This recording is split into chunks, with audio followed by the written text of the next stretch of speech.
Ouais, alors certains vont dire que je suis obsédé par Israël, mais je m'en fous complètement. Moi, la nationalité, la religion, l'ethnie ou le pédigré des dirigeants d'un pays, je m'en fiche complètement. Ce qui m'obsède par contre, c'est le respect du droit international.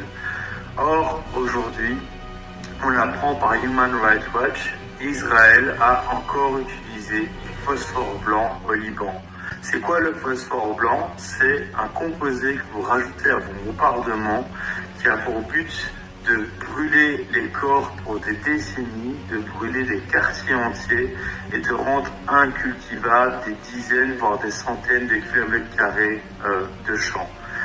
Le phosphore blanc, c'est une arme de destruction qui est interdite par le droit international. Les conventions internationales interdisent l'utilisation du phosphore blanc depuis des décennies.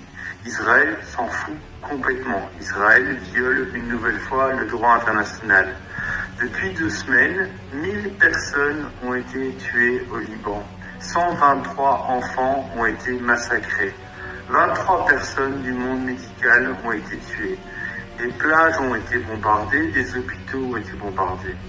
Et quelle est la réaction du monde occidental? Vous savez, celui qui a colonisé tous ces pays-là et qui reste dans son esprit d'ailleurs toujours, à mon avis, un peu colon, c'est de dénoncer, c'est d'appeler Netanyahou en lui disant c'est pas bien, ça c'est le courage du président Macron qui a appelé Netanyahou.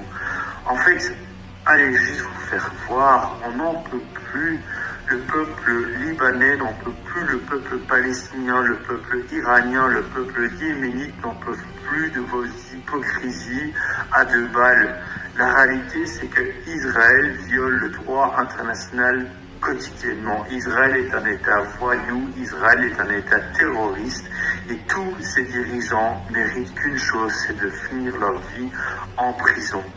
Pendant que vous, avec vos discours hypocrites, vous êtes en train de creuser un fossé entre ces victimes du colonialisme et de l'impérialisme américain et Israël, nous, citoyens, on doit continuer à se battre, on doit continuer le boycott d'Israël, le boycott des marques les plus importantes qui collaborent avec Israël.